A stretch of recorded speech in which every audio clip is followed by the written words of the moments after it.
ये भारत का एक तरह से मेक इन इंडिया ये प्रयास है और भारत ने मालदीव को भी ये भेंट किया है। हम जानते हैं स्वास्थ्य के क्षेत्र में भारत कई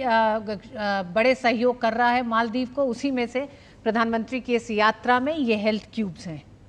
बिल्कुल, ये भारत में खुद डेवलप की गई थी ये टेक्नोलॉजी और डीआरडीओ ने इस तकनीकी को विकसित किया था। उसके बाद प्राइवेट कंपनीज़ को ये हैंडओवर किया गया भारत में और मेक इन इंडिया के तहत ये भारत में ही डीआरडीओ ने सबसे पहले बनाया था और काफ़ी महत्वपूर्ण है ये हेल्थ क्यूब और बहुत एक पोर्टेबल तरह का पूरा एक मिनी अस्पताल भी इसको कहा जा सकता है। जी बिल्कुल, इसको भीष्म कहा जाता है, भारत हेल्थ इनिशिएटिव फॉर सहयोग हित एंड मैत्री, ये नाम दिया गया है। तो वहाँ पर लिखा भी गया है gift from the people of India.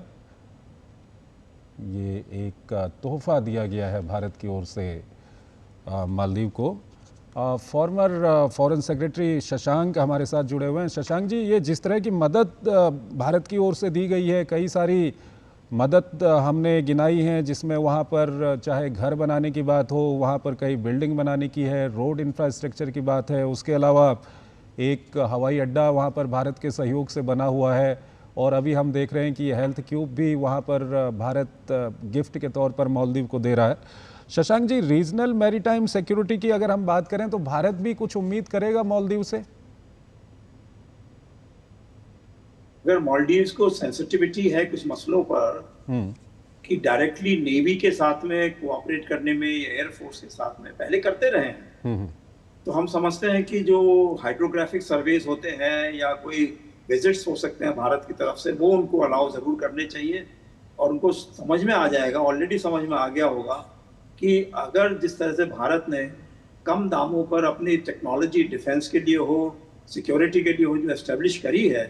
वो दोनों तरीके से बहुत अच्छी है, डिफेंस भी है और ऑफेंस भी है, दोनों तरीके से बहुत केपेबल है। और मुझे लगता ये है कि और इतने सारे देश हैं जो भारत के पास आके कह रहे हैं कि हमारी मदद कीजिए। और खासकर देखिए, पुराने ज़माने में सेहत के बारे में आपने बात करी है कि जो ये वैक्सीन मैत्री का कार्यक्रम चला था भारत ने, जबकि किसी को कोई मालूम ही नहीं था कि क्या करना चाहिए, कैसे अपनी जान बचानी चाहिए, तो उस समय भारत ने इतने अपने समित्र देशों को, पड़ोसी देशों को वैक्सीन वगैरह भेजी, तो अपना भी ख्याल रखा और बाकी पड़ोसी देशों का भी ख्याल रखा और दूर दराज के देशों का भी ख्याल रखा। तो मैं समझता हूँ कि ये पहली बार ऐसा है कि सब देशों की समझ में आ गया है कि भाई ये जो है भारत के साथ में मित्रता करना। और जो अभी हाल में देखे ना, आपने ब्रिटेन में गए थे प्रधानमंत्री जी, वहां पर किंग चार्ल्स के साथ बात हुई, उनके प्रधानमंत्री के साथ बात हुई, उनके प्रधानमंत्री ने कहा कि ये सबसे बड़ा हमारा समझौता हुआ है ब्रेक्सिट के बाद में, जब से ब्रिटेन जो है 5 साल पहले निकला है यूरोपियन संघ से,